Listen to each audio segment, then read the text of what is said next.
खालसा वाहिगुरु जी की फतेह। संगत जी जी आया नू, जी आया नू, जी आया नू। शुक्र है गुरु महाराज जी ने सानू संगती रूप विच बिठाया है। शुक्र है। तो संगत जी अज धन सतगुरु गुरु अंगद देव जी महाराज जी उन्होंने दे गुरतिया गद्दी दिवस वो आने वाला 26 सितंबर नू ਤਾਂ ਉਹ ਅਸੀਂ ਰਲ ਮਿਲ ਕੇ ਗੁਰਪੁਰਬ ਮਨਾ ਰਹੇ ਹਾਂ। ਗੁਰੂ ਮਹਾਰਾਜ ਦਾ ਗੁਰਤਾ ਗੱਦੀ ਦਿਵਸ ਜਿਹੜਾ ਹੈ। ਤੋ ਸਤਿਗੁਰਾਂ ਦੇ ਲਈ ਬਚਨ ਸ੍ਰੀ ਗੁਰੂ ਗ੍ਰੰਥ ਸਾਹਿਬ ਜੀ ਮਹਾਰਾਜ ਜੀ ਦੇ ਕਿ ਗੁਰੂ ਮਹਾਰਾਜ ਦੇ ਦਰਸ਼ਨ ਕਰਨ ਦੇ ਨਾਲ ਹੀ ਜਨਮਾਂ ਦੀਆਂ ਜਿਹੜੀਆਂ ਨੇ ਮੈਲਾਂ ਕੱਟੀਆਂ ਜਾਂਦੀਆਂ। ਸੋ ਇਹ ਸੁਰਤੀ ਰੂਪ ਵਿੱਚ ਅਸੀਂ ਦਰਸ਼ਨ ਕਰਨੇ ਨੇ ਸਾਰਿਆਂ ਨੇ, ਮਨ ਦੀਆਂ ਅੱਖੀਆਂ ਦੇ ਨਾਲ ਦਰਸ਼ਨ ਕਰਨੇ ਨੇ, क्योंकि गुरु देह तो है ही नहीं साडा। गुरु शब्द गुरु है, गुरु ज्ञान गुरु है। तो गुरु अंगद देव जी दे असीं दर्शन करने ने सुरती दे नाल, सतगुरां दे शब्द दे नाल, सतगुरां ने जो सानू उपदेश दिते ने उहदे नाल, और सतगुरां दा किस तरह गुरता गद्दी तक पहुंच गए। एक जिहड़े कि देवी दे उपासक सन, देवी दी आराधना करते सन, देवी दी पूजा करते सन, किवें फिर उस अकाल पुरख पार ब्रह्म परमात्मा का रूप हो गया, जिस अकाल पुरख पार ब्रह्म परमात्मा के पसारे विच करोड़ां ही देवी देवते ने। इस सतगुरां दे जीवन की यात्रा थोड़े जिहे असीं दर्शन करांगे, क्योंकि सतगुरां दा जीवन आगाध बोध है। तो वो इन्ने दर्शनां विच पता नहीं साडियां किन्नियां जन्मां दीयां मैलां कट्टियां जाणियां संगत जी, सारी संगत ने। तो बड़े प्रेम दे नाल, बड़ी भावना दे नाल, सुरती दे नाल गुरु नानक सच्चे पातशाह जी दी दूसरी ਉਹ ਜੰਮਾ ਜਿਹਦੇ ਵਿੱਚ ਸਤਿਗੁਰਾਂ ਨੇ ਗੁਰੂ ਨਾਨਕ ਦੀ ਜੋਤ ਪ੍ਰਵੇਸ਼ ਕੀਤੀ। ਧੰਨ ਸ਼੍ਰੀ ਗੁਰੂ ਅੰਗਦ ਦੇਵ ਜੀ ਮਹਾਰਾਜ ਜੀ, ਜਿਨ੍ਹਾਂ ਲਈ ਬਾਣੀ ਦੇ ਵਿੱਚ ਕਿਹਾ ਗਿਆ, ਹੋਵੇ ਸਿਫਤ ਖਸਮ ਦੀ ਨੂਰ ਅਰਸੋਂ ਕੁਰਸੋਂ ਚਟਿਐ, ਟੁੱਟ ਡਿਠੈ ਸੱਚੇ ਪਾਤਸ਼ਾਹ ਮਲ ਜਨਮ ਦੀ ਕੱਟੀਏ। ਜਨਮਾਂ ਦੀ ਮੈਲ ਕੱਟੀ ਜਾਂਦੀ ਹੈ ਸਤਿਗੁਰਾਂ ਦੇ ਦਰਸ਼ਨ ਕਰਨ ਦੇ ਨਾਲ। ਤੋ ਗੁਰੂ ਮਹਾਰਾਜ ਜੀ ਮੱਤੇ ਕੀ ਸਰਾਂ ਵਿੱਚ ਉੱਥੇ ਸਤਿਗੁਰਾਂ ਦਾ ਪ੍ਰਕਾਸ਼ ਹੋਇਆ, ਆਗਮਨ ਹੋਇਆ। बाबा फेरूमल जी पिता जी, माता जी माता रामो जी, तो इन्हां दे माता पिता बड़े धार्मिक ख्यालां वाले सन। तो पिता जी दा अपना किरत भी सी, अपना किरत कमाइयां भी करते सन, ते बड़ा नेक परिवार, बंदगी वाला परिवार। माता पिता ने बचपन तो ही बंदगी वाल नूं लगाया होया सी, लेकिन देवी दी उपासना करते सन।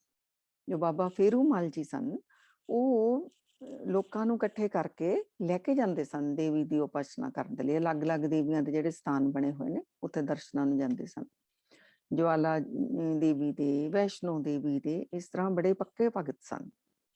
ਤੋ ਜਿਸ ਤਰ੍ਹਾਂ ਪਿਤਾ ਜੀ ਸਨ ਉਸੇ ਤਰ੍ਹਾਂ ਹੀ ਭਾਈ ਲਹਿਣਾ ਜੀ ਵੀ, ਤੇ ਇਹ ਵੀ ਆਪਣੇ ਪਿਤਾ ਜੀ ਦੇ ਨਾਲ ਉਸੇ ਤਰ੍ਹਾਂ ਹੀ ਦੇਵੀ ਦੀ ਉਪਾਸਨਾ ਹੀ ਕਰਦੇ ਸਨ। ਤੋ ਪਿਤਾ ਜੀ ਕਿਉਂਕਿ ਸੰਗਤ ਨੂੰ ਲੈ ਕੇ ਜਾਇਆ ਕਰਦੇ ਸਨ, ਇਹ ਵੀ ਇਸੇ ਤਰ੍ਹਾਂ ਹੀ ਕਰਦੇ ਸਨ। ਮੱਤੇ ਕੀ ਸਰਾਂ ਤੋਂ ਸੰਗਤਾਂ ਨੂੰ ਇਕੱਠੇ ਕਰਕੇ ਲੈ ਕੇ ਜਾਣਾ। 16 ਸਾਲਾਂ ਦੀ ਉਮਰ ਵਿੱਚ ਭਾਈ ਲਹਿਣਾ ਜੀ ਦਾ, ਗੁਰੂ ਅੰਗਦ ਦੇਵ ਜੀ ਦਾ ਜਿਹੜਾ ਹੈ, ਮਾਤਾ ਖੀਵੀ ਜੀ ਦੇ ਨਾਲ ਵਿਆਹ ਹੋ ਗਿਆ, ਖਡੂਰ ਸਾਹਿਬ ਹੋ ਗਿਆ। ਉਧਰ ਕੋਈ ਇਹੋ ਜਿਹੀ ਮੱਤੇ ਕੀ ਸਰਾਂ ਨੂੰ ਜਿਹੜਾ ਜ਼ਾਲਮਾਂ ਨੇ ਉਜਾੜ ਦਿੱਤਾ। ਅਟੈਕ ਕਰਦੇ ਨੇ ਨਾ ਜਦੋਂ ਮੁਗਲ ਹਾਕਮ, ਉਹਨਾਂ ਨੇ ਅਟੈਕ ਕਰਕੇ ਉਜਾੜ ਦਿੱਤਾ। ਫਿਰ ਮੱਤੇ ਕੀ ਸਰਾਂ ਤੋਂ ਇਹ ਫਿਰ ਖਡੂਰ ਸਾਹਿਬ ਆ ਗਏ ਪਰਿਵਾਰ ਸਾਰਾ ਹੀ। ਤੇ ਉੱਥੇ ਖਡੂਰ ਸਾਹਿਬ ਆ ਕੇ ਫਿਰ ਇਹਨਾਂ ਨੇ ਇੱਕ ਕਰਿਆਨੇ ਦੀ ਜਿਹੜੀ ਦੁਕਾਨ ਪਾਈ। ਆਪਣਾ ਕਿਰਤ ਕਮਾਈ ਤਾਂ ਕਰਨੀ ਸੀ, ਆਪਣੀ ਜੋਬ ਜਿਹੜਾ ਹੈ ਗੁਜ਼ਾਰਾ ਕਰਨ ਦੇ ਲਈ ਉਹ ਦੁਕਾਨ ਪਾਈ। ਤੇ ਉੱਥੋਂ ਵੀ ਫਿਰ ਇਸ ਤਰ੍ਹਾਂ ਹੀ ਉਹ ਜਿਹੜਾ ਸੰਗਤਾਂ ਨੂੰ ਲੈ ਕੇ ਜਾਣਾ, ਦੇਵੀ ਦੇ ਇਹਨਾਂ ਦੇ ਪਿਤਾ ਜੀ ਲੈ ਕੇ ਜਾਂਦੇ ਸਨ। ਖਡੂਰ ਸਾਹਿਬ ਆਉਣ ਤੋਂ ਬਾਅਦ 2 ਸਾਲਾਂ ਬਾਅਦ ਪਿਤਾ ਜੀ ਬਾਬਾ ਫੇਰੂਮਲ ਜੀ ਅਕਾਲ ਪੁਰਖ ਜੀ ਦੇ ਚਰਨਾਂ ਵਿੱਚ ਜਾ ਬਰਾਜੇ। ਫਿਰ ਉਹ ਭਾਈ ਲਹਿਣਾ ਜੀ, ਆਪਾਂ ਗੁਰੂ ਅੰਗਦ ਦੇਵ ਜੀ ਦਾ ਬਾਅਦ ਵਿੱਚ ਗੁਰੂ ਜੋਤ ਪ੍ਰਵੇਸ਼ ਹੋਈ ਹੈ ਨਾ, ਫਿਰ ਇਹ ਵੀ ਆਪਣੇ ਪਿਤਾ ਜੀ ਵਾਲੀ ਉਹ ਸੇਵਾ ਸੰਭਾਲ ਲਈ। ਬੜੇ ਪ੍ਰੇਮ ਨਾਲ, ਬੜੀ ਭਾਵਨਾ ਦੇ ਨਾਲ ਸੰਗਤਾਂ ਨੂੰ ਦੇਵੀ ਦੇ ਲੈ ਕੇ ਜਾਇਆ ਕਰਦੇ ਸਨ। ਪੈਰਾਂ ਵਿੱਚ ਘੁੰਗਰੂ ਪਾ ਕੇ ਨੱਚਿਆ ਵੀ ਕਰਦੇ ਸਨ, ਲਾਲ ਚੋਲਾ ਵੀ ਪਹਿਨਦੇ ਸਨ ਦੇਵੀ ਨੂੰ ਪ੍ਰਸੰਨ ਕਰਨ ਦੇ ਲਈ। ਇਸ ਤਰ੍ਹਾਂ ਦਾ ਜੀਵਨ ਸੀ, ਨੇਕ ਜੀਵਨ ਸੀ, ਬੰਦਗੀ ਵਾਲੇ ਸਨ। ਤਲਾਸ਼ ਅੰਦਰ ਸੱਚੀ ਸੀ, ਅਕਾਲ ਪੁਰਖ ਪਾਰ ਬ੍ਰਹਮ ਪਰਮਾਤਮਾ ਨੂੰ ਮਿਲਣ ਦੀ, ਸੱਚ ਨੂੰ ਮਿਲਣ ਦੀ, ਲੇਕਿਨ ਹਾਲੇ ਪੂਰਾ ਮਾਰਗ ਸਹੀ ਨਹੀਂ ਸੀ ਮਿਲਿਆ। ਲੇਕਿਨ ਕਿਉਂਕਿ ਭੁੱਖ ਤਲਾਸ਼ ਜਿਹੜੀ ਉਹ ਸੱਚੀ ਸੀ, ਲੱਗੇ ਹੋਏ ਸਨ ਬੜੀ ਭਾਵਨਾ ਦੇ ਨਾਲ। ਤਾਂ ਉਸੇ ਖਡੂਰ ਸਾਹਿਬ ਦੇ ਵਿੱਚ ਬੜੀ ਵੱਡੀ ਕ੍ਰਾਂਤੀ ਆ ਗਈ ਜੀਵਨ ਦੇ ਵਿੱਚ। ਉੱਥੇ ਇੱਕ ਗੁਰੂ ਕਾ ਸਿੱਖ ਹੈ ਭਾਈ ਜੋਧ, ਕਿ ਖੂਹ ਤੋਂ ਜਦੋਂ ਪਾਣੀ ਲੈਣ ਜਾਂਦੇ ਨੇ, ਅੱਗੇ ਇਸ ਤਰ੍ਹਾਂ ਹੀ ਸਿਸਟਮ ਸੀ ਨਾ, ਘਰਾਂ ਵਿੱਚ ਤਾਂ ਪਾਣੀ ਹੁੰਦਾ ਨਹੀਂ ਸੀ, ਬਾਹਰੋਂ ਤਲਾਬਾਂ ਤੇ ਖੂਹਾਂ ਤੋਂ ਲੈ ਲੈ ਕੇ ਆਣਾ। ਤਾਂ ਜਦੋਂ ਭਾਈ ਲਹਿਣਾ ਜੀ ਵੀ ਖੂਹ ਤੇ ਜਾਂਦੇ ਨੇ ਤੜਕੇ ਇਸ਼ਨਾਨ ਕਰਨ, ਵੀ ਉਹ ਸਾਰਾ ਆਦਤਾਂ ਸੁਭਾਅ ਬਹੁਤ ਅੱਛੀਆਂ ਨੇ, ਸਾਤਵਿਕ ਸੁਭਾਅ ਵਾਲੇ ਨੇ। ਤਾਂ ਜਦੋਂ ਜਾਂਦੇ ਨੇ ਤਾਂ ਰਸਤੇ ਦੇ ਵਿੱਚ ਕਿਸੇ ਦੀ ਕੰਨਾਂ ਉੱਥੇ ਕੋਈ ਇਸ਼ਨਾਨ ਕਰ ਰਹੇ ਨੇ ਖੂਹ ਤੇ, ਉਹ ਬਾਣੀ ਪੜ ਰਹੇ ਨੇ। ਉਹ ਕੰਨਾਂ ਵਿੱਚ ਬੜੀ ਮਧੁਰ ਆਵਾਜ਼ ਪਈ, ਔਰ ਇਤਨਾ ਉਹ ਬਾਣੀ ਨੇ ਛੂਹ ਲਿਆ ਅੰਦਰ ਨੂੰ। ਭਾਈ ਜੋਧ ਜੀ ਨੇ ਜਦੋਂ ਉਹ ਬਾਣੀ ਪੜ੍ਹੀ, ਤਾਂ ਉਹ ਬਾਣੀ ਉਹਨਾਂ ਨੇ ਉਹ ਪੜ੍ਹੀ ਸੀ, ਜਿਤ ਸੇਵੀਐ ਸੁਖ ਪਾਈਐ ਸੋ ਸਾਹਿਬ ਸਦਾ ਸੰਭਾਲੀਐ। ਜਿਸ ਦੀ ਸੇਵਾ ਕਰਨ ਦੇ ਨਾਲ, ਜਿਸ ਦਾ ਧਿਆਨ ਧਰਨ ਦੇ ਨਾਲ ਸੁੱਖ ਮਿਲੇ ਨਾ, ਉਹ ਕਹਿੰਦੇ ਉਸ ਸਾਹਿਬ ਦੀ ਸਦਾ ਸੰਭਾਲ ਕਰੋ, ਉਸੇ ਸਾਹਿਬ ਨੂੰ ਯਾਦ ਕਰੋ, ਉਹਦੇ ਨਾਲ ਹੀ ਜੁੜੇ ਰਹੋ। ਜਿਤ ਕੀਤਾ ਪਾਈਐ ਆਪਣਾ ਸੋ ਘਾਲ ਬੁਰੀ ਕਿਉਂ ਘਾਲੀਏ। ਜਦੋਂ ਕਰਮ ਫਿਰ ਕਹਿੰਦੇ ਇਹੋ ਜਿਹੇ ਕਰੋ, ਜਦੋਂ ਪਤਾ ਹੀ ਚੱਲ ਗਿਆ ਕਿ ਜਿਹੜੇ ਕਰਮਾਂ ਦਾ ਕੀਤਾ ਫਲ ਤੁਹਾਨੂੰ ਹੀ ਮਿਲਣਾ ਹੈ, ਫਿਰ ਬੁਰਾ ਕਰਮ ਕਿਉਂ ਕਰੀਏ। ਤੇ ਬੜਾ ਪ੍ਰਭਾਵ ਪੈ ਰਿਹਾ ਹੈ। ਇਹ ਇਸ਼ਨਾਨ ਕਰਦਾ ਇਹ ਸਿੱਖ ਜਿਹੜਾ ਹੈ, ਇਹ ਇਹੋ ਜਿਹੇ ਉਪਦੇਸ਼ ਰੂਪੀ ਬਾਣੀ ਪੜ੍ਹ ਰਿਹਾ ਹੈ। ਇੱਕ ਇੱਕ ਪੰਕਤੀ ਦੇ ਵਿੱਚ ਇਤਨਾ ਜੀਵਨ ਦਾ ਗਿਆਨ ਛੁਪਿਆ ਹੋਇਆ ਹੈ। ਉਸ ਸਾਹਿਬ ਦੀ ਸੰਭਾਲਣਾ ਕਰੋ ਜਿੱਦੋਂ ਤੋਂ ਸੁੱਖ ਮਿਲਦਾ ਹੈ, ਉਹਨੂੰ ਯਾਦ ਕਰੋ, ਉਹਨੂੰ ਧਿਆਓ। ਕਰਮ ਇਹੋ ਜਿਹਾ ਕਰੋ ਕਿ ਬੁਰੇ ਕਰਮ ਨਾ ਕਰੋ, ਤਾਂ ਕਿ ਤੁਹਾਨੂੰ ਫਲ ਤਾਂ ਫਿਰ ਤੁਹਾਡੇ ਕਰਮਾਂ ਦਾ ਮਿਲਣਾ ਹੈ। ਐਡਾ ਵੱਡਾ ਗਿਆਨ ਜਦੋਂ ਸੁਣੀ ਜਾ ਰਹੇ ਨੇ, ਫਿਰ ਕਹਿੰਦੇ ਨੇ ਤੇ ਮੰਦਾ ਮੂਲ ਨਾ ਕੀਚੀ ਦੇ ਲੰਮੀ ਨਜ਼ਰ ਨਹੀਂ ਆਦੀਏ। ਕਹਿੰਦੇ ਮੁੱਢੋਂ ਹੀ ਨਾ ਬੁਰਾ ਕਰਮ ਕਰੋ। ਅਗਰ ਲੰਬੀ ਸੋਚ ਰੱਖਣੀ ਹੈ ਨਾ ਕਿ ਕੀਤੇ ਕਰਮ ਦਾ ਫਲ ਮੈਨੂੰ ਮਿਲਣਾ ਹੈ, ਫਿਰ ਤੁਸੀਂ ਬੁਰਾ ਵੀ ਬਿਲਕੁਲ ਨਾ ਕਰੋ। ਹੋਰ ਵੀ ਅੰਦਰੋਂ ਰੂਹ ਜਿਹੜੀ ਖਿੱਚੀ ਚਲੀ ਜਾ ਰਹੀ ਹੈ, ਇਤਨਾ ਗਿਆਨ, ਇਤਨਾ ਬਾਣੀ ਦੇ ਵਿੱਚ ਜੋ ਇਹ ਪੜ੍ਹ ਰਿਹਾ ਹੈ ਸਿੱਖ, ਇਤਨਾ ਇਸ ਵਿੱਚ ਗਿਆਨ ਛੁਪਿਆ ਹੈ, ਰੂਹ ਨੂੰ ਛੂ ਰਿਹਾ ਹੈ। ਫਿਰ ਕਹਿੰਦੇ ਨੇ ਜੋ ਸਾਹਿਬ ਨਾਲ ਨਾ ਹਾਰੀਐ ਤੇ ਵੇਹਾ ਪਾਸਾ ਢਾਲੀਐ, ਕਿਛ ਲਾਹੇ ਉੱਪਰ ਘਾਲੀਐ।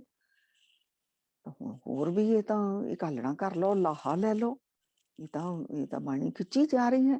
ਜਿਵੇਂ ਰੂਹ ਇਕਾਗਰ ਚਿੱਤ ਹੋ ਕੇ ਨਾ, ਉਹ ਸ਼ਬਦ ਰੂਪੀ ਜੋ ਬਾਣੀ ਹੈ ਉਹਦੇ ਵਿੱਚ ਸਮਾਈ ਜਾ ਰਹੀ ਹੈ। ਤਾਂ ਉਸ ਤੋਂ ਉਹ ਜਦੋਂ ਆਪਣਾ ਗੁਰੂ ਕੇ ਸਿੱਖਾਂ ਨੂੰ ਬਹੁਤ ਬਾਣੀਆਂ ਕੰਠ ਹੁੰਦੀਆਂ ਸਨ, ਤਾਂ ਉਹ ਇਵੇਂ ਪੜ੍ਹਦੇ ਸਨ, ਇਸ਼ਨਾਨ ਕਰਦਿਆਂ, ਚੱਲਦਿਆਂ ਫਿਰਦਿਆਂ, ਖੇਤੀ ਕਰਦਿਆਂ, ਹਰ ਜਗ੍ਹਾ। ਤਾਂ ਜਦੋਂ ਉਹ ਇਸ਼ਨਾਨ ਕਰ ਹਟੇ ਭਾਈ ਜੋਧ ਜੀ, ਤਾਂ ਬਾਣੀ ਪੜ੍ਹ ਹਟੇ, ਤਾਂ ਇਹ ਕੋਲ ਗਏ, ਬੜੇ ਪ੍ਰੇਮ ਭਾਵਨਾ ਦੇ ਨਾਲ ਪੁੱਛਿਆ ਵੀ ਸਿੱਖਾ ਇਹ ਤੁਸੀਂ ਕੀ ਪੜ੍ਹ ਰਹੇ ਹੋ? ਇਹ ਨਹੀਂ ਪਤਾ ਸਿੱਖਿਆ ਜਾਂ ਕੀ ਹੈ, ਵੀ ਤੁਸੀਂ ਕੀ ਪੜ੍ਹ ਰਹੇ ਹੋ? ਤਾਂ ਦੱਸਿਆ ਵੀ ਮੈਂ ਆਪਣੇ ਪਿਆਰੇ ਦੀ ਬਾਣੀ ਪੜ੍ਹ ਰਿਹਾ, ਮੇਰੇ ਪਿਆਰੇ ਦੇ ਇਲਾਹੀ ਉਪਦੇਸ਼ ਨੇ, ਇਹਨਾਂ ਉਪਦੇਸ਼ਾਂ ਦੇ ਨਾਲ ਜਿਹੜਾ ਸਾਡਾ ਕਲਿਆਣ ਹੋਣਾ ਹੈ, ਇਹ ਸਾਡੀ ਰੂਹ ਦੀ ਖੁਰਾਕ ਹੈ। ਤਾਂ ਉਹ ਆਪਣੇ ਪਿਆਰੇ ਪ੍ਰੀਤਮ ਦੇ ਵੀ ਗੁਣ ਗਾ ਰਹੇ ਨੇ, ਵੀ ਇਹ ਤਾਂ ਮੇਰੇ ਗੁਰੂ ਦੇ ਉਪਦੇਸ਼ ਨੇ, ਮੈਂ ਤਾਂ ਉਹ ਗਾ ਰਿਹਾ। ਫਿਰ ਪੁੱਛਿਆ ਇਹ ਤੁਹਾਡਾ ਪਿਆਰਾ ਕੌਣ ਹੈ, ਇਹ ਪ੍ਰੀਤਮ ਕੌਣ ਹੈ, ਇਹ ਗੁਰੂ ਕੌਣ ਹੈ? ਭਾਈ ਜੋਧ ਜੀ ਨੇ ਦੱਸਿਆ ਇਹ ਗੁਰੂ ਨਾਨਕ ਸੱਚੇ ਪਾਤਸ਼ਾਹ ਜੀ ਨੇ।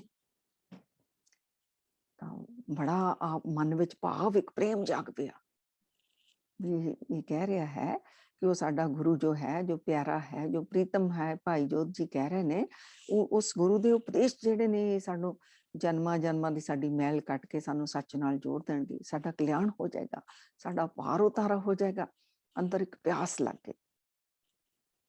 ਪੁੱਛਿਆ ਫਿਰ ਇਹ ਗੁਰੂ ਕਿੱਥੇ ਹੈ? ਦੱਸਿਆ ਵੀ ਇਹ ਗੁਰੂ ਨਾਨਕ ਸੱਚੇ ਪਾਤਸ਼ਾਹ ਜੀ ਕਰਤਾਰਪੁਰ ਨੇ। ਇਹ ਵੀ ਦੱਸਿਆ ਪਰ ਹੁਣ ਅਕਸਰ ਉਹ ਸਿੱਖ ਦੇ ਨਾਲ ਮਿਲਣਾ, ਭਾਈ ਜੋਧ ਜੀ ਦੇ ਨਾਲ ਅੰਦਰ ਜਗਿਆਸਾ ਜਾਗੀ ਜਾ ਰਹੀ ਹੈ। ਉਹਨਾਂ ਨੇ ਦੱਸਿਆ ਵੀ 4 ਉਦਾਸੀਆਂ ਕਿਵੇਂ ਸੰਸਾਰ ਦਾ ਕਲਿਆਣ ਕਰਨ ਗਏ ਗੁਰੂ ਨਾਨਕ ਸੱਚੇ ਪਾਤਸ਼ਾਹ ਜੀ, ਕਿਹੋ ਜਿਹਾ ਉਪਦੇਸ਼ ਦਿੰਦੇ ਨੇ।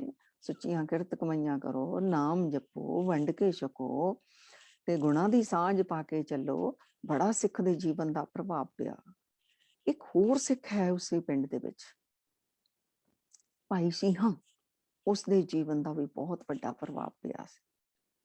ਉਹ ਭਾਈ ਸਿੰਘਾਂ ਜੀ ਇੱਕ ਵਾਰ ਨਾ, ਇਹ ਕਿਉਂਕਿ ਕਰਿਆਨੇ ਦੀ ਦੁਕਾਨ ਸੀ ਭਾਈ ਲਹਿਣਾ ਜੀ ਦੀ, ਤਾਂ ਉਹ ਉੱਥੋਂ ਆਪਣਾ ਕਰਿਆਨਾ ਲੈਣ ਆਏ। ਕਰਿਆਨਾ ਆਪ ਜੀ ਸਮਝ ਰਹੇ, ਰਾਸ਼ਨ ਪਾਣੀ, ਕਿਚਨ ਦਾ, ਆਪਣੇ ਘਰ ਦਾ ਜੋ ਸਮਾਨ ਹੁੰਦਾ, ਉਹ ਵਾਲਾ ਸਟੋਰ, ਉਹ ਵਾਲੀ ਦੁਕਾਨ, ਉੱਥੇ ਉਹ ਰਾਸ਼ਨ ਲੈਣ ਆਏ ਨੇ।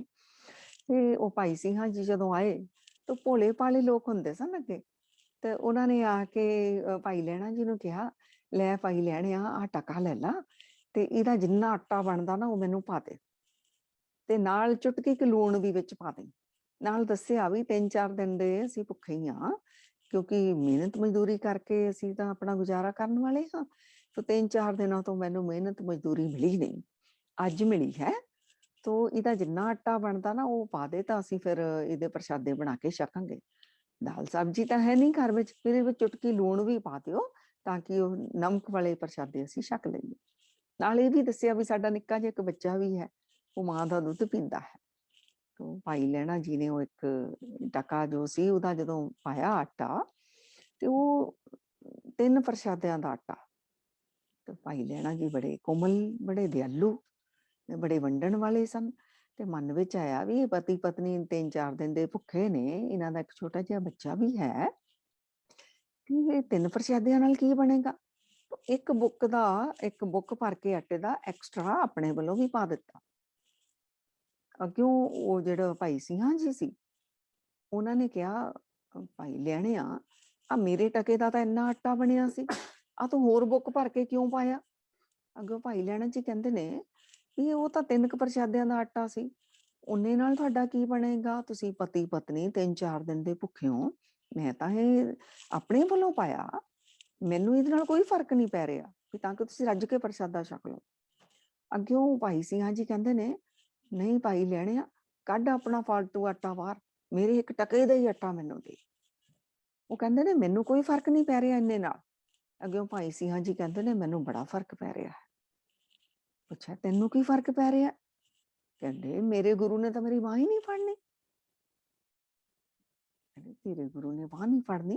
ਕਹਿੰਦੇ ਹਾਂ, ਮੇਰੇ ਗੁਰੂ ਨੇ ਕਿਹਾ ਪਰਾਇਆ ਹੱਕ ਨਹੀਂ ਖਾਣਾ, ਹੱਕ ਪਰਾਇਆ ਨਾਨਕਾ ਉਸ ਸੂਰਸ ਗਾਏ, ਗੁਰਪੀਰ ਹਾਮਾ ਤਾਂ ਭਰੇ ਜਾਂ ਮੁਰਦਾਰ ਨਾ ਖਾਏ। ਪਰਾਇਆ ਹੱਕ ਨਹੀਂ ਨਾ ਖਾ ਸਕਦਾ, ਮੇਰੇ ਗੁਰੂ ਨੇ ਫਿਰ ਮੇਰੀ ਬਾਂਹ ਨਹੀਂ ਫੜਨੀ। ਤਾਂ ਅੱਗਿਓਂ ਭਾਈ ਲਹਿਣਾ ਜੀ ਕਹਿੰਦੇ ਨੇ ਤੇਰਾ ਗੁਰੂ ਕਿਹੜਾ ਇੱਥੇ ਤੈਨੂੰ ਦੇਖਦਾ, ਮੈਂ ਆਪਣੀ ਖੁਸ਼ੀ ਨਾਲ ਦੇ ਰਿਹਾ।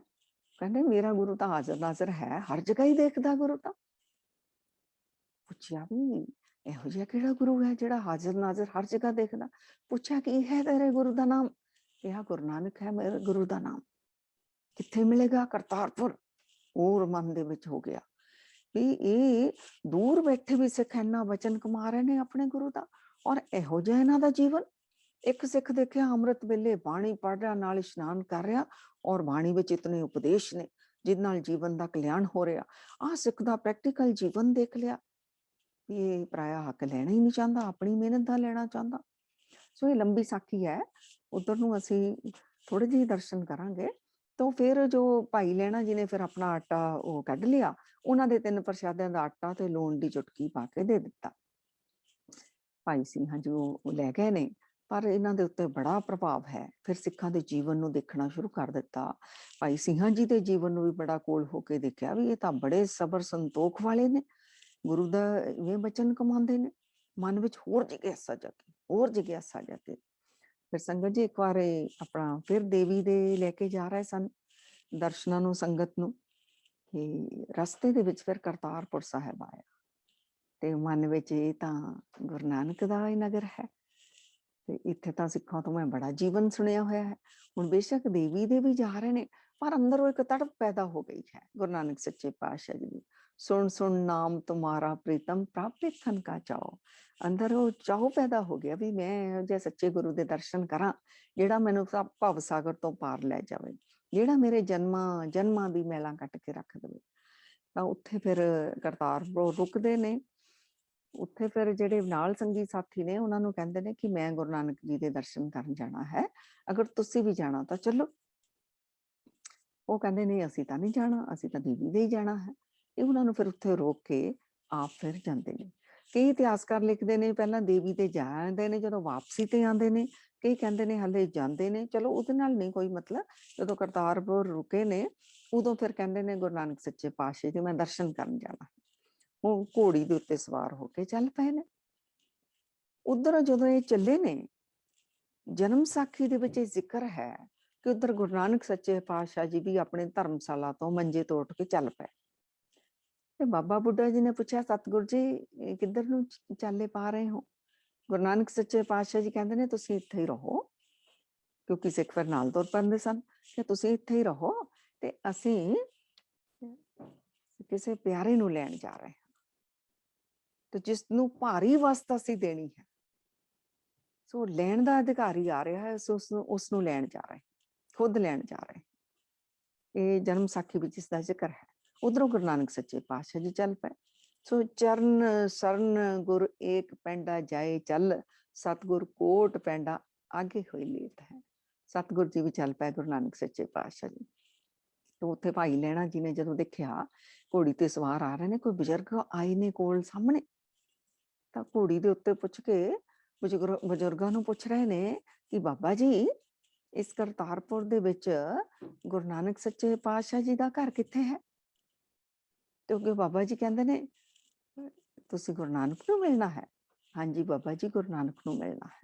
नाल दस्सिया कि मैं तां देवी दा उपासक हां, पर गुरु नानक दे सिखां दा जीवन और जो गुरु नानक दे उपदेश पढ़ रहे ने वो मेरे रूह नूं इतना उन्होंने छू लिया, इतना छू लिया।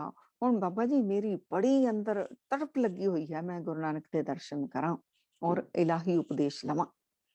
तां गुरु नानक सच्चे पातशाह जी कहंदे ने मैनूं घोड़े दीयां लगामां पकड़ाओ अपणियां, मैं तुहानूं गुरु नानक दे घर लै चलदा। सो आप घोड़ी ते सवार ने भाई लैणा जी। गुरु नानक सच्चे पातशाह जी ने घोड़े दीयां लगामां पकड़ियां होईयां ने और फिर एक जगह ते ले जांदे ने। कहंदे ने पुरखा इस दरख्त दे नाल अपनी घोड़ी बन ला ते अंदर चल गुरु नानक दे दर्शन कर ला। सो भाई लैणा जी घोड़ी दे अपने उत्थे दरख्त दे नाल घोड़ी बन्नदे ने, आप फिर अंदर जदों जांदे ने की देखदे ने सिख भी बैठे ने, संगतां दे विच काफ़ी संगत सिख बैठे ने और मंजी दे उत्ते कोई महापुरख बैठे ने।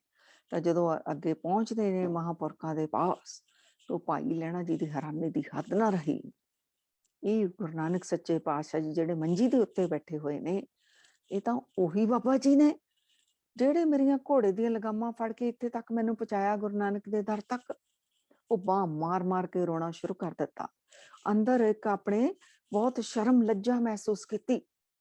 ਇਹ ਗੁਰੂ ਨਾਨਕ ਸੱਚੇ ਪਾਤਸ਼ਾਹ ਜੀ ਜਿਨ੍ਹਾਂ ਦੇ ਮੈਂ ਦਰਸ਼ਨਾਂ ਦੇ ਲਈ ਇਤਨੇ ਪ੍ਰੇਮ ਭਾਵਨਾ ਦੇ ਨਾਲ ਆਇਆ, ਮੈਂ ਘੋੜੀ ਤੇ ਸਵਾਰ ਔਰ ਮੇਰੇ ਘੋੜੀ ਦੀਆਂ ਲਗਾਮਾਂ ਫੜ ਕੇ ਨੀਚੇ ਪੈਦਲ ਚੱਲੇ ਆ ਰਹੇ ਸਨ। ਉਹ ਬਾਂਹ ਮਾਰ ਮਾਰ ਕੇ ਰੋਏ, ਚਰਨਾਂ ਵਿੱਚ ਸੀਸ ਰੱਖਿਆ ਔਰ ਕਿਹਾ ਕਿ ਸਤਿਗੁਰ ਸੱਚੇ ਪਾਤਸ਼ਾਹ ਜੀ ਮੈਨੂੰ ਬਖਸ਼ ਦਿਓ, ਮੇਰੀ ਭੁੱਲ ਬਖਸ਼ ਦਿਓ ਦਾਤਾ ਜੀ, ਬਹੁਤ ਵੱਡੀ ਅਵੱਗਿਆ ਹੋ ਗਈ। ਮੈਂ ਘੋੜੀ ਤੇ ਸਵਾਰ, ਤੁਸੀਂ ਪੈਦਲ ਚੱਲ ਚੱਲ ਕੇ ਮੇਰੇ ਘੋੜੇ ਦੀਆਂ ਲਗਾਮਾਂ ਫੜ ਫੜ ਕੇ। ਅੱਗੇ ਗੁਰੂ ਨਾਨਕ ਸੱਚੇ ਪਾਤਸ਼ਾਹ ਜੀ ਬੜੇ ਪ੍ਰੇਮ ਦੇ ਨਾਲ ਕਹਿੰਦੇ ਨੇ ਪੁਰਖਾ ਤੇਰਾ ਨਾਮ ਕੀ ਹੈ? ਕਹਿੰਦੇ ਜੀ ਲੈਣਾ। ਗੁਰੂ ਨਾਨਕ ਸੱਚੇ ਪਾਤਸ਼ਾਹ ਜੀ ਕਹਿੰਦੇ ਨੇ ਫਿਰ ਤੂੰ ਤਾਂ ਲੈਣਾ ਹੈ, ਤੇਰਾ ਤਾਂ ਨਾਮ ਹੀ ਲੈਣਾ ਹੈ, ਤੂੰ ਲੈਣ ਆਇਆ ਹੈ, ਤੂੰ ਲੈਣਾ ਹੈ ਤਾਂ ਅਸੀਂ ਦੇਣਾ ਹੈ। ਲੈਣਦਾਰ ਜਿਹੜੇ ਨੇ ਹਮੇਸ਼ਾ ਹੀ ਚੜ ਕੇ ਆਉਂਦੇ ਨੇ। ਸੋ ਪੁਰਖਾ ਤੂੰ ਮਨ ਤੋਂ ਬੋਝ ਲਾ ਦੇ ਸਾਰੇ। ਫਿਰ ਕਹਿੰਦੇ ਨੇ ਜਨਮ ਸਾਖੀ ਵਿੱਚ ਲਿਖਿਆ ਹੈ ਗੁਰੂ ਨਾਨਕ ਸੱਚੇ ਪਾਤਸ਼ਾਹ ਜੀ ਨੇ ਭਾਈ ਲਹਿਣਾ ਜੀ ਨੂੰ ਕਿਹਾ ਹਾਲੇ ਤਾਂ ਤੂੰ ਘੋੜੇ ਦੀਆਂ ਲਗਾਮਾਂ ਫੜਾਈਆਂ ਸਨ, ਤੈਨੂੰ ਗੁਰੂ ਨਾਨਕ ਦੇ ਦੁਆਰੇ ਤੱਕ ਪਹੁੰਚਾ ਦਿੱਤਾ, ਤੇ ਤੂੰ ਮਨ ਦੀਆਂ ਲਗਾਮਾਂ ਵੀ ਸਾਨੂੰ ਫੜਾ ਦੇ, ਤੈਨੂੰ ਕਰਤਾਰ ਦੇ ਦੁਆਰੇ ਤੱਕ ਪਹੁੰਚਾ ਦੇਵਾਂਗੇ। ਸੋ ਇਹੋ ਜਿਹੀਆਂ ਫਿਰ ਭਾਈ ਲਹਿਣਾ ਜੀ ਨੇ ਆਪਣੇ ਮਨ ਦੀਆਂ ਲਗਾਮਾਂ ਪਕੜਾ ਦਿੱਤੀਆਂ ਗੁਰੂ ਨਾਨਕ ਸੱਚੇ ਪਾਤਸ਼ਾਹ ਜੀ ਨੂੰ। ਕਰਤਾਰ ਦਾ ਹੀ ਰੂਪ ਬਣਾ ਕੇ ਰੱਖ ਦਿੱਤਾ ਗੁਰੂ ਨਾਨਕ ਸੱਚੇ ਪਾਤਸ਼ਾਹ ਜੀ ਨੇ। ਸੋ ਗੁਰੂ ਅੰਗਦ ਦੇਵ ਜੀ ਮਹਾਰਾਜ ਜੀ ਐਵੇਂ ਥੋੜੀ ਬਾਣੀ ਵਿੱਚ ਲਿਖਿਆ ਜੇ ਸੋ ਚੰਦਾ ਚੜ੍ਹਵੇ ਉਗ ਜੇ ਸੋ ਚੰਦਾ ਚੜ ਜਾਣ, ਹਜ਼ਾਰਾਂ ਸੂਰਜ ਚੜ ਜਾਣ, ਤਾਂ ਇਤੇ ਚਾਨਣ ਹੁੰਦਿਆਂ ਗੁਰਬਿਨ ਘੋਰ ਅੰਧਾਰ। ਗੁਰੂ ਤੋਂ ਬਿਨਾਂ ਤਾਂ ਹਨੇਰਾ ਹੀ ਹੈ। ਜਿੰਨੇ ਮਰਜੀ ਸੂਰਜ, ਜਿੰਨੇ ਮਰਜੀ ਚੰਦਰਮਾ ਜਿਹੜੇ ਚਾਨਣਾ ਕਰ ਦੇਣ, ਗੁਰੂ ਤੋਂ ਬਿਨਾਂ ਕੋਈ ਗਿਆਨ ਪ੍ਰਕਾਸ਼ ਅੰਦਰਲਾ ਕਰ ਨਹੀਂ ਸਕਦਾ। ਚੰਦਰਮਾ ਸੂਰਜਾ ਬਾਹਰ ਤੇ ਪ੍ਰਕਾਸ਼ ਤਾਂ ਕਰ ਸਕਦੇ ਨੇ, ਬਾਹਰ ਲਾਈਟਾਂ ਲਾ ਕੇ ਵੀ ਅਸੀਂ ਪ੍ਰਕਾਸ਼ ਕਰ ਸਕਦੇ ਹਾਂ, ਲੇਕਿਨ ਗੁਰੂ ਦਾ ਗਿਆਨ ਸਾਡੇ ਅੰਦਰ ਚਾਨਣ ਕਰ ਦਿੰਦਾ ਹੈ, ਅੰਦਰ ਪ੍ਰਕਾਸ਼ ਕਰਕੇ ਰੱਖ ਦਿੰਦਾ ਹੈ। ਤੋ ਹੁਣ ਗੁਰੂ ਅੰਗਦ ਦੇਵ ਜੀ ਗੁਰੂ ਨਾਨਕ ਸੱਚੇ ਪਾਤਸ਼ਾਹ ਜੀ ਤੋਂ ਇਲਾਹੀ ਉਪਦੇਸ਼ ਲੈ ਰਹੇ ਨੇ। ਇੱਕ ਵਾਰ ਫਿਰ ਆਪਣੇ ਘਰ ਵੀ ਜਾਂਦੇ ਨੇ, ਮਾਤਾ ਖੀਵੀ ਜੀ ਨੂੰ ਸਾਰਾ ਦੱਸ ਕੇ ਆਉਂਦੇ ਨੇ। ਉਹਨਾਂ ਨੂੰ ਦੱਸਦੇ ਨੇ ਕਿ ਮੈਂ ਗੁਰੂ ਨਾਨਕ ਸੱਚੇ ਪਾਤਸ਼ਾਹ ਜੀ ਦੇ ਕੋਲ ਉਹਨਾਂ ਦੀ ਚਰਨਾਂ ਵਿੱਚ ਰਹਿਣਾ ਹੈ, ਉਹਨਾਂ ਦੇ ਕੋਲੋਂ ਆਪਣਾ ਜੀਵਨ ਸਫਲਾ ਕਰਨਾ ਹੈ। ਤੇ ਮਾਤਾ ਖੀਵੀ ਜੀ ਵੀ ਬੜਾ ਸਾਥ ਦਿੱਤਾ ਆਪਣੇ ਪਤੀ ਦੇਵ ਦਾ। ਫਿਰ ਗੁਰੂ ਨਾਨਕ ਸੱਚੇ ਪਾਤਸ਼ਾਹ ਦੇ ਚਰਨਾਂ ਵਿੱਚ ਭਾਈ ਲਹਿਣਾ ਜੀ ਫਿਰ ਵਾਪਸ ਆਏ। ਵਾਪਸ ਆ ਕੇ ਜਦੋਂ ਆਉਂਦੇ ਨੇ ਤਾਂ ਮਾਤਾ ਜੀ ਘਰ ਨੇ ਗੁਰੂ ਨਾਨਕ ਸੱਚੇ ਪਾਤਸ਼ਾਹ ਜੀ ਦੇ ਮਹਿਲ, ਮਾਤਾ ਸੁਲੱਖਣੀ ਜੀ। ਤਾਂ ਉਹ ਭਾਈ ਲਹਿਣਾ ਜੀ ਨੂੰ ਦੱਸਦੇ ਨੇ ਗੁਰੂ ਨਾਨਕ ਦੇਵ ਜੀ ਤਾਂ ਖੇਤਾਂ ਦੇ ਵਿੱਚ ਨੇ, ਸਿੱਖਾਂ ਦੇ ਨਾਲ ਉੱਥੇ ਗਏ ਹੋਏ ਨੇ, ਖੇਤੀਬਾੜੀ ਕਰਵਾ ਰਹੇ ਨੇ। ਤਾਂ ਭਾਈ ਲਹਿਣਾ ਜੀ ਜਦੋਂ ਉੱਥੇ ਪਹੁੰਚਦੇ ਨੇ ਤਾਂ ਸੰਗਤ ਜੀ ਹੁਣ ਇੱਥੋਂ ਬਸ ਅਸੀਂ ਸਾਰਾ ਨਹੀਂ ਗੁਰੂ ਅੰਗਦ ਦੇਵ ਜੀ ਦੇ ਜੀਵਨ ਦੀਆਂ ਝਲਕੀਆਂ ਦਰਸ਼ਨ ਕਰ ਰਹੀਆਂ, ਉਹੀ ਦੇਖਣੀਆਂ ਹੈ ਕਿ ਕਿਵੇਂ ਗੁਰੂ ਨਾਨਕ ਸੱਚੇ ਪਾਤਸ਼ਾਹ ਜੀ ਦੀ ਜੋਤ ਹੀ ਬਣ ਗਏ ਭਾਈ ਲਹਿਣਾ ਜੀ, ਕਿਵੇਂ ਗੁਰੂ ਅੰਗਦ ਦੇਵ ਜੀ ਬਣ ਗਏ, ਕਿਵੇਂ ਗੁਰੂ ਨਾਨਕ ਦੀ ਜੋਤ ਵਿੱਚ ਪ੍ਰਵੇਸ਼ ਕਰ ਗਏ। ਬਸ ਹੁਕਮ ਮੰਨਦਿਆਂ ਹੁਕਮ ਹੀ ਮੰਨਿਆ, ਹੁਕਮ ਮੰਨਿਆ ਹੋਵੇ ਪ੍ਰਵਾਨ ਤਾਂ ਖਸਮੇ ਕਾ ਮਹਿਲ ਪਾਏ ਸੀ। ਉੱਥੇ ਪਹੁੰਚੇ ਨੇ, ਬੜੇ ਸੋਹਣੇ ਸੁੰਦਰ ਰੇਸ਼ਮੀ ਵਸਤਰ ਪਹਿਨੇ ਹੋਏ ਨੇ, ਤਾਂ ਗੁਰੂ ਨਾਨਕ ਸੱਚੇ ਪਾਤਸ਼ਾਹ ਜੀ ਉੱਥੇ ਸਿੱਖ ਝੋਨਾ ਵਿੱਚੋਂ ਨਦੀਨ ਕੱਢ ਰਹੇ ਨੇ, ਇੱਕ ਪੰਡ ਜਿਹੜੀ ਹੈ ਉਹ ਇਕੱਠੀ ਕੀਤੀ ਪਈ ਹੈ, ਤਾਂ ਉਹ ਗੁਰੂ ਨਾਨਕ ਸੱਚੇ ਪਾਤਸ਼ਾਹ ਜੀ ਉਹ ਮਿੱਟੀ ਗਾਰੇ ਦੇ ਨਾਲ ਉਹ ਲਿਬੜੀ ਪਈ ਹੈ, ਚਿੱਕੜ ਦੇ ਨਾਲ ਸਿਰ ਦੇ ਉੱਤੇ ਚੁਕਾ ਦਿੱਤੀ, ਆ ਪੁਰਖਾ ਚੱਕੋ ਇਹ ਘਰ ਨੂੰ ਲੈ ਕੇ ਜਾਣੀ ਹੈ, 7 ਵਚਨ ਜੀ। ਸੋ ਚਿੱਕੜ ਜਿਹੜਾ ਹੈ ਉਹ ਫਿਰ ਵਿੱਚੋਂ ਚੋ ਕੇ ਕੀਮਤੀ ਵਸਤਰਾਂ, ਰੇਸ਼ਮੀ ਵਸਤਰਾਂ ਨੂੰ ਵੀ ਸਾਰਿਆਂ ਨੂੰ ਲਵੇੜ ਦਿੱਤਾ। ਜਦੋਂ ਘਰ ਪਹੁੰਚੇ ਨੇ, ਅੱਗੇ ਮਾਤਾ ਸੁਲੱਖਣੀ ਜੀ ਦੇਖਦੇ ਨੇ, ਉਹ ਗੁਰੂ ਨਾਨਕ ਸੱਚੇ ਪਾਤਸ਼ਾਹ ਜੀ ਨੂੰ ਕਹਿੰਦੇ ਨੇ, ਪਤੀ ਪਰਮੇਸ਼ਵਰ ਜੀ, ਇਹ ਤੁਸੀਂ ਇਹਨਾਂ ਦੇ ਸਿਰ ਦੇ ਉੱਤੇ ਕਿਉਂ ਚੁਕਾ ਦਿੱਤੇ? ਸੋ ਇਹ ਤਾਂ ਰੇਸ਼ਮੀ ਵਸਤਰ ਪਹਿਨੇ ਹੋਏ ਨੇ, ਇਹਨਾਂ ਦੇ ਵਸਤਰ ਹੀ ਸਾਰੇ ਚਿੱਕੜ ਨਾਲ ਭਰ ਗਏ। ਗੁਰੂ ਨਾਨਕ ਸੱਚੇ ਪਾਤਸ਼ਾਹ ਜੀ ਕਹਿੰਦੇ ਨੇ, ਇਹ ਪੰਡ ਇਹਨਾਂ ਨੂੰ ਇਸ ਕਾਰਨ ਚੁਕਾਈ ਹੈ ਕਿ ਆਉਣ ਵਾਲੇ ਸਮੇਂ ਦੇ ਵਿੱਚ ਇਹੀ ਪੰਡ ਚੱਕ ਸਕਣਗੇ, ਹੋਰ ਕਿਸੇ ਕੋਲੋਂ ਨਹੀਂ ਚੱਕੀ ਜਾਣੀ। ਇਸ਼ਾਰਾ ਸੀ ਉਹ ਜਿਹੜਾ ਰੂਹਾਨੀਅਤ ਦੀ ਰਹਿਮਤਾਂ ਦਾ ਇਸ਼ਾਰਾ ਸੀ, ਦੀਨ ਦੁਨੀਆ ਦੇ ਬੋਝ ਦੀ ਜਿਹੜੀ ਪੰਡ ਸੀ ਇਸ ਦੇ ਉੱਤੇ ਚੱਕਣੀ ਹੈ, ਉਹ ਇਸ਼ਾਰਾ ਸੀ। ਨਾਲ ਕਿਹਾ ਤੁਸੀਂ ਜਿਹੜਾ ਚਿੱਕੜ ਕਹਿੰਦੇ ਹੋ ਨਾ, ਤਾਂ ਇਸ ਗੁਰੂ ਨਾਨਕ ਦੇ ਘਰ ਦੇ ਵਿੱਚ ਤਾਂ ਨਾ ਸੇਵਾ ਕਰਕੇ ਜਿਹੜਾ ਉੱਪਰ ਚਿੱਕੜ ਪੈਂਦਾ ਹੈ ਨਾ, ਮਿੱਟੀ ਘੱਟਾ ਪੈਂਦਾ ਹੈ, ਇਹ ਤਾਂ ਕੇਸਰ ਦਾ ਰੂਪ ਬਣ ਜਾਂਦਾ ਹੈ। ਕੇਸਰ ਵਿਜੇ ਜੈ ਜੈਕਾਰ ਦਾ ਜਿਹੜਾ ਹੈ ਉਹ ਰੰਗ ਹੈ। ਸੋ ਇਹ ਫਿਰ ਮਾਇਆ ਦੇ ਉੱਤੇ ਜਿੱਤ ਪੈਂਦੀ ਹੈ ਸੇਵਾ ਕਰ ਕਰਕੇ, ਇਹ ਇਸ਼ਾਰੇ ਕਰ ਰਹੇ ਨੇ। ਤਾਂ ਗੁਰੂ ਨਾਨਕ ਸੱਚੇ ਪਾਤਸ਼ਾਹ ਦੇ ਚਰਨਾਂ ਦੇ ਵਿੱਚ ਧੰਨ ਗੁਰੂ ਅੰਗਦ ਦੇਵ ਜੀ ਹਾਲੇ ਸਿੱਖ ਦੇ ਰੂਪ ਦੇ ਵਿੱਚ ਨੇ, ਰਹਿ ਕੇ ਬੜੀ ਸੇਵਾ ਕੀਤੀ, ਬੜੇ ਬਚਨ ਕਮਾਏ ਸਤਿਗੁਰਾਂ ਦੇ ਸੱਚੇ ਪਾਤਸ਼ਾਹ ਜੀ ਦੇ। ਸੋ ਇਹੋ ਜਿਹੀ ਖੇਡ ਵਰਤੀ, ਕਿੰਨੀ ਤਰ੍ਹਾਂ ਦੇ ਗੁਰੂ ਨਾਨਕ ਸੱਚੇ ਪਾਤਸ਼ਾਹ ਜੀ ਨੇ ਗੁਰੂ ਅੰਗਦ ਦੇਵ ਜੀ ਨੂੰ ਕਦੀ ਕਿਹਾ ਕਿ ਰਾਤ ਨੂੰ ਬਾਰਿਸ਼ ਹੋ ਰਹੀ ਸੀ, ਦੀਵਾਰ ਜਿਹੜੀ ਢਹਿ ਗਈ, ਤੋ ਕਿਹਾ ਵੀ ਸਿੱਖਾਂ ਨੂੰ ਸਾਰਿਆਂ ਨੂੰ ਕਿਹਾ ਕਿ ਪੁੱਤਰਾਂ ਨੂੰ ਵੀ ਕਿਹਾ ਕਿ ਦੀਵਾਰ ਰਾਤ ਨੂੰ ਬਣਾਉਣੀ ਸ਼ੁਰੂ ਕਰ ਦਿਓ। ਉਹ ਜਿਹੜੇ ਤਰਕ ਵਾਲੇ ਸਨ ਉਹਨਾਂ ਨੇ ਕਿਹਾ ਵੀ ਦਿਨ ਨੂੰ ਬਣਾਈ ਜਾਵੇਗੀ, ਰਾਤ ਨੂੰ ਕਿੱਥੇ ਦੀ ਕਾਹਲੀ ਹੈ। ਲੇਕਿਨ ਭਾਈ ਲਹਿਣਾ ਜੀ, ਦਾਤਾ ਜੀ ਦਾ ਹੁਕਮ ਹੈ, ਰਾਤ ਨੂੰ ਹੀ ਕੰਧ ਬਣਾਉਣ ਲੱਗ ਗਏ। ਚੂਹੀ ਮਰੀ ਹੋਈ ਹੈ, ਕਿਹਾ ਪੁੱਤਰਾਂ ਸਿੱਖਾਂ ਨੂੰ ਕਿ ਇਹਨੂੰ ਕੱਢ ਕੇ ਬਾਹਰ ਛੱਡਿਓ, ਤੇ ਉਹ ਕਹਿੰਦੇ ਨੇ ਨੌਕਰ ਬਥੇਰੇ ਨੇ, ਉਹ ਕੱਢ ਦੇਣਗੇ। ਲੇਕਿਨ ਭਾਈ ਲਹਿਣਾ ਜੀ, ਸਤਿਗੁਰਾਂ ਦੇ ਵਚਨ ਨੇ, ਹੁਣੇ ਹੀ ਕੱਢ ਦਿੰਦੇ ਹਾਂ, ਕੱਢ ਦਿੱਤੀ ਗਈ। ਤੋ ਚੱਕਰ ਦੇ ਵਿੱਚ ਲੋਟਾ ਗੁਰੂ ਨਾਨਕ ਸੱਚੇ ਪਾਤਸ਼ਾਹ ਜੀ ਨੇ ਜਾਣ ਕੇ ਸੁੱਟਿਆ, ਕੱਢੋ ਵੀ ਬਾਹਰ। ਉਹ ਪੁੱਤਰ ਕਹਿ ਰਹੇ ਨੇ ਘਰ ਵਿੱਚ ਹੋਰ ਭਾਂਡੇ ਬਥੇਰੇ ਨੇ, ਚਿੱਕੜ ਵਿੱਚ ਚਲਾ ਗਿਆ ਤਾਂ ਕੋਈ ਗੱਲ ਨਹੀਂ। ਤੇ ਭਾਈ ਲਹਿਣਾ ਜੀ, ਸਤਿਗੁਰਾਂ ਦੇ ਹੁਕਮ ਨੇ, ਹੁਣੇ ਹੀ ਕੱਢਦੇ ਹਾਂ, ਤਾਂ ਉਸੇ ਟਾਈਮ ਕੱਢ ਲਿਆ। ਤੋ ਇਹ ਇਸ ਤਰ੍ਹਾਂ ਹੁਕਮ ਮੰਨ ਰਹੇ ਨੇ, ਕੋਈ ਮਾਈਂਡ ਲੈਵਲ ਤੇ ਕੋਈ ਕੁਐਸਚਨ ਨਹੀਂ ਵੀ ਦਿਨ ਨੂੰ ਕੱਢ ਲਵਾਂਗੇ, ਨੌਕਰ ਕੱਢ ਲੈਣਗੇ, ਨਹੀਂ, ਬਸ ਜੋ ਹੁਕਮ ਆ ਰਿਹਾ ਉਹ ਕਰੀ ਜਾ ਰਹੇ ਨੇ, ਹੁਕਮ ਮੰਨੀ ਜਾ ਰਹੇ ਨੇ। ਇੱਕ ਵਾਰ ਗੁਰੂ ਨਾਨਕ ਸੱਚੇ ਪਾਤਸ਼ਾਹ ਨੇ ਅੱਧੀ ਰਾਤ ਨੂੰ ਸਿੱਖਾਂ ਨੂੰ, ਪੁੱਤਰਾਂ ਨੂੰ, ਸਾਰਿਆਂ ਨੂੰ ਪੁੱਛਿਆ ਵੀ ਕਿੰਨਾ ਸਮਾਂ ਹੋ ਗਿਆ, ਇਸ ਵਕਤ ਦੱਸੋ ਕਿੰਨਾ ਸਮਾਂ ਹੋ ਗਿਆ ਹੈ। ਸਾਰੇ ਅੰਦਾਜ਼ੇ ਲਾ ਕੇ ਦੱਸ ਰਹੇ ਨੇ ਵੀ ਇੱਥੇ ਤੱਕ ਜਿਹੜਾ ਹੈ ਤਾਰਾ ਪਹੁੰਚ ਗਿਆ, ਇਤਨਾ ਸਮਾਂ ਹੋ ਗਿਆ, ਇਤਨੀ ਰਾਤ ਬੀਤ ਗਈ, ਇਤਨੀ ਹਲੇ ਬਾਕੀ ਹੈ, ਸਭ ਦੱਸ ਰਹੇ ਨੇ। ਭਾਈ ਲਹਿਣਾ ਜੀ ਨੂੰ ਪੁੱਛਿਆ ਤਾਂ ਕੀ ਸਮਾਂ ਹੈ, ਤਾਂ ਉਹ ਨੇਤਰਾਂ ਵਿੱਚ ਜਲ, ਹੱਥ ਜੋੜੇ ਹੋਏ, ਵੀ ਸਤਿਗੁਰ ਸੱਚੇ ਪਾਤਸ਼ਾਹ ਜੀ, ਅਸੀਂ ਕਿਵੇਂ ਦੱਸ ਸਕਦੇ ਹਾਂ ਕਿਤਨਾ ਸਮਾਂ ਹੈ। ਗੁਰੂ ਨਾਨਕ ਸੱਚੇ ਪਾਤਸ਼ਾਹ ਜੀ ਕਹਿੰਦੇ ਨੇ, ਪੁਰਖਾ ਦੱਸੋ, ਦੱਸਣਾ ਪਵੇਗਾ।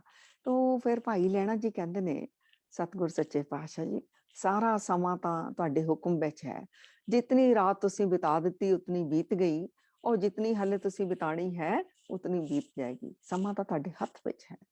ਸੋ ਇਹ ਦੇਖੋ, ਇਹ ਦ੍ਰਿਸ਼ਟੀ ਹੈ ਗੁਰੂ ਨੂੰ ਸਮਝਣ ਦੀ, ਇਹ ਭਾਵ ਹੈ ਗੁਰੂ ਨੂੰ ਸਮਝਣ ਦਾ, ਮਾਈਂਡ ਲੈਵਲ ਤੋਂ ਪਾਰ, ਹਿਰਦੇ ਤੋਂ ਗੁਰੂ ਦੇ ਨਾਲ ਇੱਕ ਕਨੈਕਸ਼ਨ ਹੈ। ਇੱਕ ਵਾਰ ਵਿਸਾਖੀ ਦਾ ਤਿਉਹਾਰ ਆ ਗਿਆ, ਸੰਗਤਾਂ ਨੇ ਦੂਰੋਂ ਦਰੜਿਓਂ ਚੱਲ ਕੇ ਆਣਾ ਹੈ, ਤੋ ਬਾਰਿਸ਼ ਦਾ ਮੌਸਮ ਹੈ। ਗੁਰੂ ਨਾਨਕ ਸੱਚੇ ਪਾਤਸ਼ਾਹ ਜੀ ਕਹਿ ਰਹੇ ਨੇ ਪੁੱਤਰਾਂ ਨੂੰ ਕਿ ਤੁਸੀਂ ਆ ਜੋ ਜੰਡ ਦਾ ਦਰਖਤ ਹੈ ਨਾ, ਕਿੱਕਰ ਦਾ, ਇਹਨੂੰ ਝਾੜੋ, ਇਹ ਤੋਂ ਮਿਠਾਈਆਂ ਟਪਕਣਗੀਆਂ, ਅਸੀਂ ਸੰਗਤਾਂ ਨੂੰ ਛਕਾਣੀਆਂ ਨੇ। ਬਾਬਾ ਸ਼੍ਰੀ ਚੰਦ ਜੀ, ਬਾਬਾ ਲక్ష్ਮੀ ਦਾਸ ਜੀ ਨੇ ਕਿਹਾ, ਪਿਤਾ ਜੀ, ਕਦੇ ਦਰਖਤਾਂ ਨੂੰ ਵੀ ਮਿਠਾਈਆਂ ਲੱਗਦੀਆਂ ਨੇ? ਤੁਹਾਡਾ ਬਿਰਧ ਹੋ ਗਈ ਹੈ, ਹੁਣ ਉਮਰ, ਸਿਆਣਾ ਸਰੀਰ ਹੋ ਗਿਆ ਹੈ, ਇਸ ਕਾਰਨ ਤੁਸੀਂ ਇਸ ਤਰ੍ਹਾਂ ਦੀਆਂ ਗੱਲਾਂ ਕਰ ਰਹੇ ਹੋ। ਗੁਰੂ ਨਾਨਕ ਸੱਚੇ ਪਾਤਸ਼ਾਹ ਜੀ ਨੇ ਭਾਈ ਲਹਿਣਾ ਜੀ ਨੂੰ ਵੀ ਕਹਿ ਦਿੱਤਾ। ਭਾਈ ਲਹਿਣਾ ਨੂੰ ਜਦੋਂ ਕਿਹਾ ਵੀ ਦਰਖਤ ਨੂੰ ਹਿਲਾਓ, ਮਿਠਾਈਆਂ ਡਿੱਗਣਗੀਆਂ, ਉਹ ਦਰਖਤ ਤੇ ਚੜ੍ਹਨ ਲੱਗ ਗਏ। ਬਾਬਾ ਸ਼੍ਰੀ ਚੰਦ ਜੀ ਬਾਬਾ ਲక్ష్ਮੀ ਦਾਸ ਜੀ ਨੇ ਕਿਹਾ, ਭਾਈ ਲਹਿਣਾ ਜੀ ਤੁਸੀਂ ਇਹ ਕੀ ਕਰਦੇ ਹੋ? ਦਰਖਤਾਂ ਨੂੰ ਵੀ ਕਦੀ ਮਠਿਆਈਆਂ ਲੱਗੀਆਂ ਨੇ? ਭਾਈ ਲਹਿਣਾ ਜੀ ਕਹਿੰਦੇ ਨੇ, ਸਾਨੂੰ ਨਹੀਂ ਪਤਾ ਦਰਖਤਾਂ ਨੂੰ ਮਿਠਾਈਆਂ ਲੱਗਦੀਆਂ ਨੇ ਜਾਂ ਨਹੀਂ ਲੱਗਦੀਆਂ ਨੇ, ਸਾਨੂੰ ਤਾਂ ਇਤਨਾ ਪਤਾ ਹੈ ਕਿ ਸਾਡੇ ਸਤਿਗੁਰਾਂ ਦਾ ਹੁਕਮ ਹੈ ਔਰ ਉਸ ਹੁਕਮ ਵਿੱਚ ਸਭ ਕੁਝ ਵਰਤਦਾ ਹੈ। ਸੋ ਇਹ ਹੈ, ਹੁਕਮ ਮੰਨ ਰਹੇ ਨੇ, ਕੋਈ ਮਾइंड ਲੈਵਲ ਤੇ ਗੱਲ ਨਹੀਂ, ਕੋਈ ਤਰਕ ਵਾਲੀ ਗੱਲ ਨਹੀਂ, ਸਿਰਫ ਜੋ ਗੁਰੂ ਕਹਿ ਰਿਹਾ ਹੈ ਉਹ ਹੁਕਮ ਮੰਨ ਰਹੇ ਨੇ। ਤਨ ਮਨ ਧਨ ਸਭ ਸੌਂਪ ਗੁਰ ਕੋ ਹੁਕਮ ਮੰਨਿਆ ਪਾਈਏ, ਹੁਕਮ ਮੰਨ ਰਹੇ ਨੇ। ਤਾਂ ਗੁਰੂ ਦਾ ਹੁਕਮ ਮੰਨਦਿਆਂ ਮੰਗਦਿਆਂ ਗੁਰੂ ਦਾ ਅੰਗ ਹੀ ਬਣ ਗਏ। ਤਾਂ ਗੁਰੂ ਨਾਨਕ ਸੱਚੇ ਪਾਤਸ਼ਾਹ ਜੀ ਨੇ ਆਪਣੀ ਜੋਤ ਭਾਈ ਲਹਿਣਾ ਜੀ ਦੇ ਵਿੱਚ ਟਿਕਾ ਦਿੱਤੀ, ਆਪਣੇ ਅੰਗ ਦੇ ਨਾਲ ਲਾ ਕੇ ਆਪਣਾ ਹੀ ਅੰਗ ਬਣਾ ਲਿਆ, ਫਿਰ ਨਾਮ ਰੱਖ ਦਿੱਤਾ ਧੰਨ ਗੁਰੂ ਅੰਗਦ ਦੇਵ ਜੀ ਮਹਾਰਾਜ। तो गुरु नानक सच्चे पातशाह जी ने पहला आप मत्था टेकिया गुरु अंगद देव जी महाराज जी ने, जोत टिका के सिखां नूं, परिवार नूं, संगतां नूं, सब नूं कह दिता अज तो बाद अगर गुरु नानक दे दर्शन करने ने ना, फिर गुरु अंगद देव जी दे विच तुसीं दर्शन करियो, साडे दर्शन इन्हां विच होणगे। सो ये किड्डी वड्डी खेड है संगत जी, पर सिख दी देखो घालना, कोई दूसरे तरह की गल, सेवा सारी होर भी सिख करते सन, प्रेम भी करते सन, पर इतना हुक्म मन्निया, कोई तर्क नहीं, कोई किंतु नहीं। ये गुरु नानक की जोत गुरु अंगद देव जी दे विच महाराज दे विच टिकी, तो पुत्र भी बड़े नेक सन। कहते ने उदों रिश्तेदार मित्र सारे इकट्ठे हुए, जो गुरु अंगद देव जी ने जोत टिका दी, तो फिर क्वेश्चन किया गुरु नानक सच्चे पातशाह जी ने, माता सुलखणी जी ने भी किया भी अपने पुत्र भी नेक ने, तो सिख नूं ये क्यों ये जिहड़ी है तुसीं ये गुरियाई दित्ती है, पुत्रां नूं भी दित्ती जा सकदी सी। तो उत्थे बड़ियां संगतां गुरु नानक सच्चे पातशाह जी दे दर्शन करन आ रहीआं सन, भेटां चढ़ रहीआं सन। तो गुरु नानक सच्चे पातशाह जी ने उह संगतां ने जो पैसे चाढ़ रहीआं सन, एक टका अपनी मुट्ठी दे विच चक लिया और फिर पुछया, पुत्रां नूं पुछया, सिखां नूं पुछया, साडी मुट्ठी दे विच की? सब कह रहे ने टका है जी, टका है। बाबा श्री चंद जी, बाबा लक्ष्मी दास जी भी कह रहे हैं कि पिता सतगुर जी इत्थों तो तुसीं सामने साडे टका चक के मुट्ठी विच पाया है, टका है, टका है। हुण गुरु अंगद देव जी नूं महाराज ने पुछया कि तुसीं दसो जी साडी मुट्ठी विच की? ਉਹ ਨੇਤਰਾਂ ਵਿੱਚ ਜਲ ਵਹਿ ਰਿਹਾ, ਚੁੱਪ ਨੇ, ਸ਼ਾਂਤ ਨੇ। ਗੁਰੂ ਨਾਨਕ ਸੱਚੇ ਪਾਤਸ਼ਾਹ ਜੀ ਕਹਿੰਦੇ ਨੇ ਤੁਸੀਂ ਦੱਸੋ ਸਾਡੀ ਮੁੱਠੀ ਵਿੱਚ ਕੀ?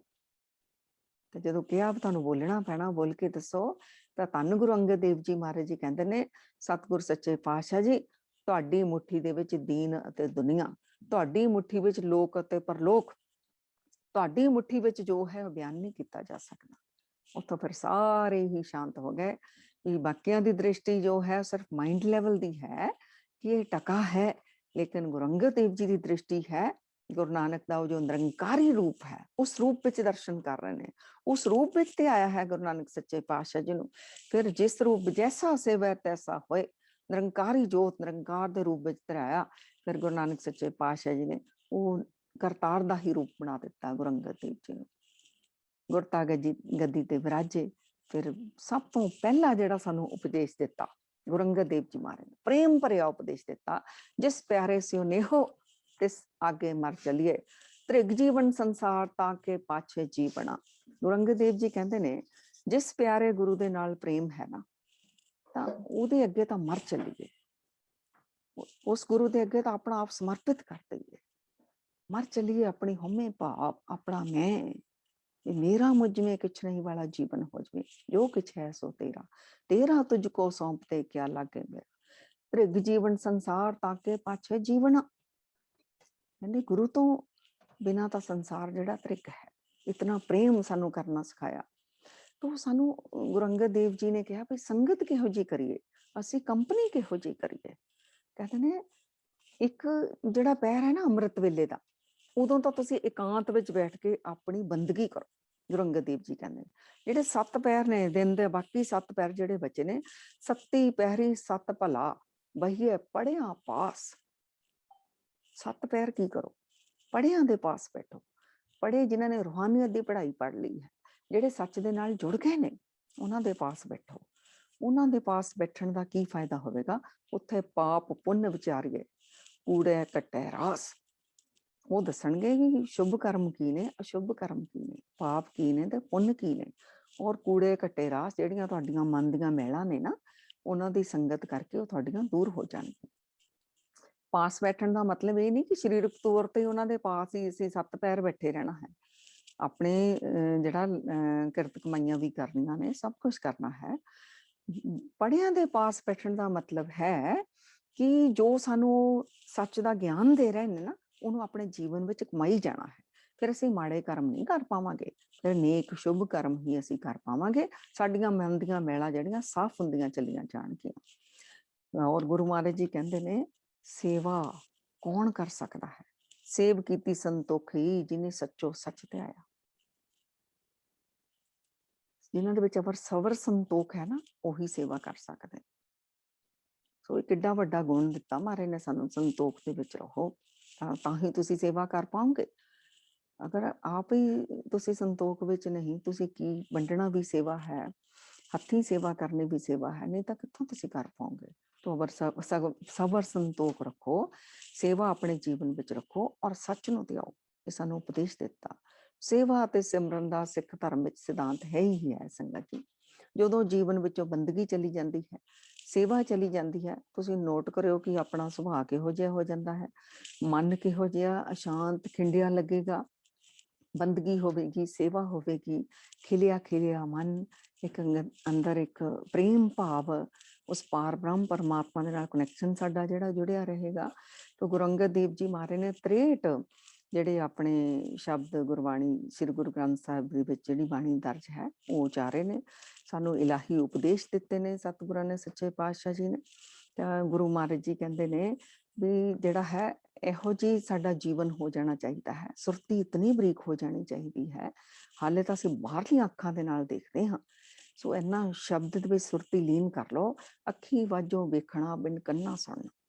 ਇਹਨਾਂ ਅੱਖਾਂ ਤੋਂ ਬਿਨਾਂ ਜਿਹੜੀ ਸੁਰਤੀ ਦੀ ਅੱਖ ਹੈ, ਉਹਦੇ ਨਾਲ ਤੁਹਾਨੂੰ ਦੇਖਣਾ ਸ਼ੁਰੂ ਹੋ ਜਾਵੇ, ਤੁਹਾਡੀ ਦ੍ਰਿਸ਼ਟ ਜਾਗਰਤ ਹੋ ਜਾਵੇ।